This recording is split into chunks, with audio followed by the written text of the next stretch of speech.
Well, welcome back, my friends all, to another rousing rendition of Choir Boys Outdoors, directly from Poland by way of JR. This is the Nessie.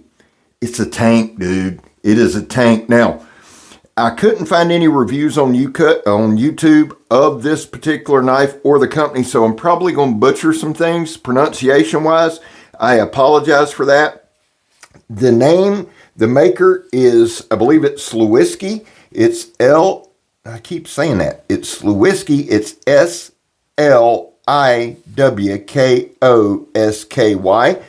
It is the Nessie. The steel is in, I believe, Becut. Becut. Never had that on the channel to my knowledge. G10 handle scales. It weighs almost 20 ounces. It is a beast. Now, the overall length, and if I'm reading it right, it's right at 12 and a half. I pull everything as we talk about it, even though JR will send me sheets with this, with its specs. I just like to pull them. It helps me a little bit more in the knife, because on the spec sheet, it's got the blade at 7 inches. Here I'm reading 7 1/4. Now that's to the top of the handle material.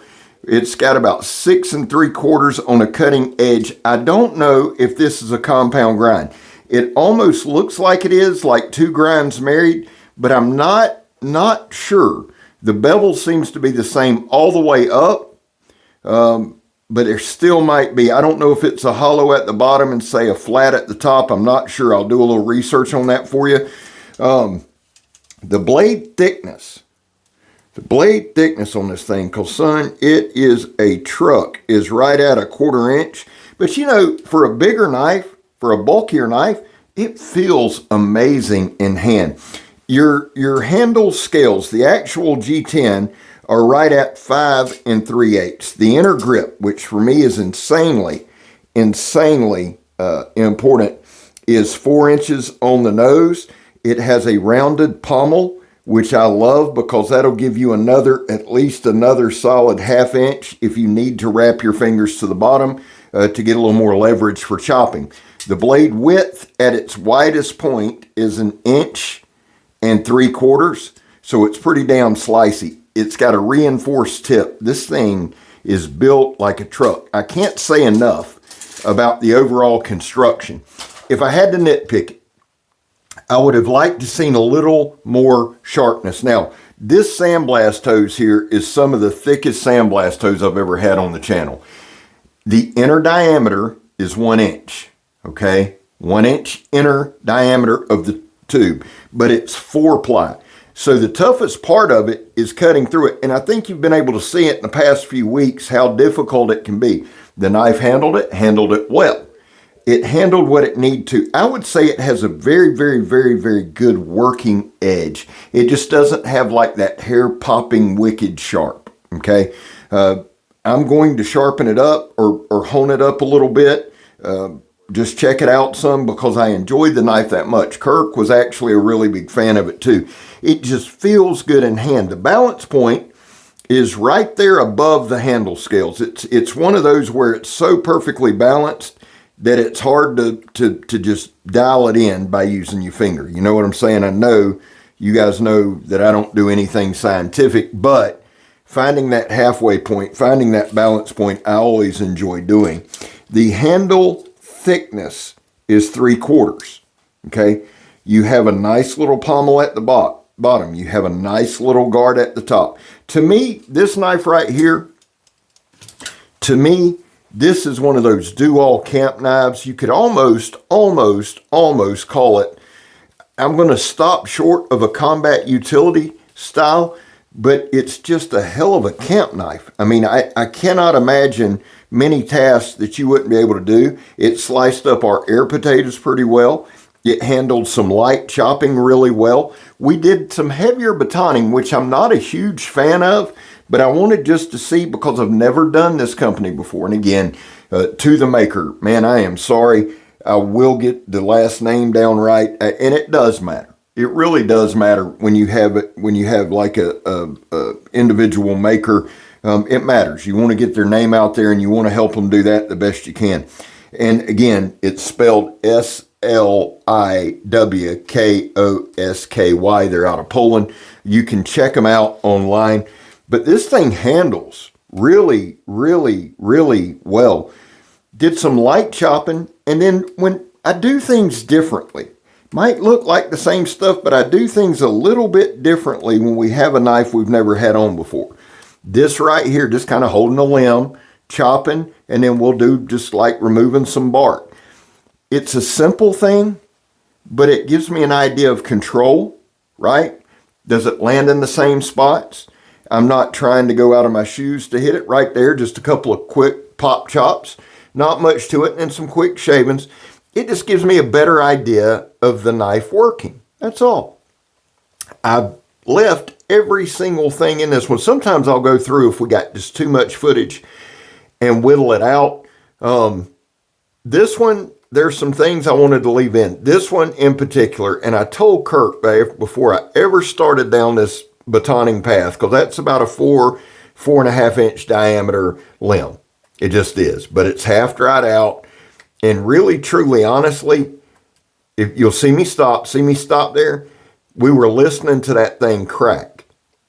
It's a little dried out, but it's a little green. It's in its, I think, one of its toughest states, to be honest with you, because you could hear it crack, and you'll see me stop, and then I'll go some more. And the truth is, I went about a quarter of the way down, and man, we would have been there another 15, 20 minutes. And I thought, you know what, that what I needed to see, I've seen. It went straight through a knot. We're going to check the edge. I didn't get any rolling or anything like that. And it's almost like this knife was made for this kind of work, right? Maybe not batoning something that size that consistently, but it's made for heavier, harder use. It just is. And I say that because, like I said, it's not hair popping sharp. It's sharp. It's work sharp. It will do. I'm going to use my work sharp. I got a brand new work sharp, not the electric one, the other one that's got a guide. I'm going to use it because I want to see how easy it is to take it up a little bit. And then I might re-review it. I like the knife that much. I want to give it another go. A lot of knife reviews, no matter what anybody tells you, once you kind of look at the build, then it's kind of looking at the sharpness.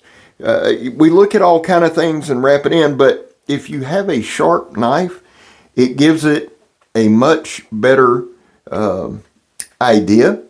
Like I said, if you got this in the mail, you wouldn't be disappointed. It'll do whatever you need it to do.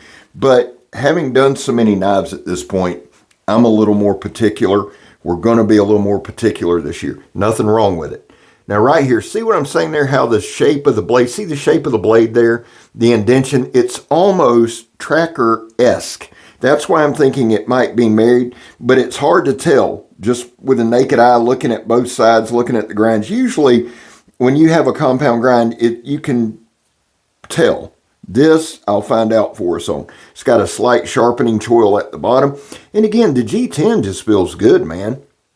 Feels really good. Handled everything adequately. I mean, it really did. See, on something like this, I'd like a little more bite. I really would. And normally I would do this review and let it ride, but I like this one so much, I think I am going to sharpen it up and come back to it. Check them out online, though, because they had some pretty dope designs. Now, I'm looking at the sheath as we're speaking. They did a good job with the sheath. It's Kydex with a nylon strap, and it's got a reinforced nylon attachment. Let's see if you can hear this. That's the lockup.